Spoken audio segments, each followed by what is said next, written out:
ಯಾರನ್ನಾದ್ರೂ ರೇಗಿಸ್ಬೇಕಣ್ಣ. ಎಲ್ಲಿ ಸಿಗ್ತಾನೀಗ ಅವನು? ಏನೋ ನಮ್ಮ ಹುಡುಗ ಅಂತ ಗೊತ್ತಿದ್ರು ಹೊಡೆದ್ಬಿಟ್ಟಂತೆ. ಗುಹೆಯಲ್ಲಿರೋ ಸಿಂಹನು ಕೆಣಕ್ಬೋದು, ಮದ ಏರಿದ ಆನೆಯನ್ನು ಪಳಗಿಸ್ಬೋದು, ಆದ್ರೆ ಇವನನ್ನ ಮುಟ್ಟಿದ್ರೆ ತಡೆಯೋದು ತುಂಬಾ ಕಷ್ಟ. ನಾನು ಜಾಸ್ತಿ ಮಾತಾಡಿದ್ರೆ ಫಿಲಾಸಫರ್ ಅನ್ಕೊಂಡ್ಬಿಡ್ತಾರೆ. ಬರಲ್ಲ ಬ್ರದರ್.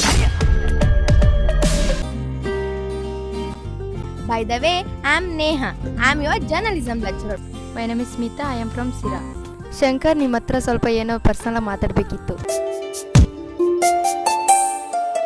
ಪ್ರೀತಿ ಸಿಕ್ಕಿದ್ರೆ ಜೊತೆಯಲ್ಲೇ, ಸಿಗ್ಲಿಲ್ಲ ಅಂದ್ರೆ ನೆನಪಲ್ಲಿ. ಫ್ರೆಂಡ್ಶಿಪ್ ಅಲ್ಲಿ ಪ್ರೀತಿ ನಂಬಿಕೆ ಬಿಟ್ಟು ಬೇರೆ ಇನ್ನೇನ್ ಸಂಪಾದನೆ ಮಾಡಕ್ ಸಾಧ್ಯ ಮಚ್ಚ?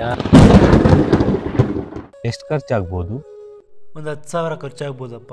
ಸುಳ್ಳು ಹೇಳ್ಬೇಡ, ನಿನ್ ಮೇಲೆ ತುಂಬಾ ನಂಬಿಕೆ ಇಟ್ಟಿದ್ದೆ.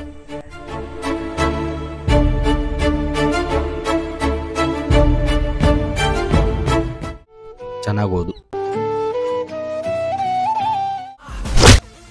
ಇಷ್ಟೆಲ್ಲ ಆದ್ಮೇಲೂ ಕಾಲೇಜ್ ಸೀನಿಯರ್ಸ್ ಸುಮ್ಮನೆ ಇರ್ತಾರಾ?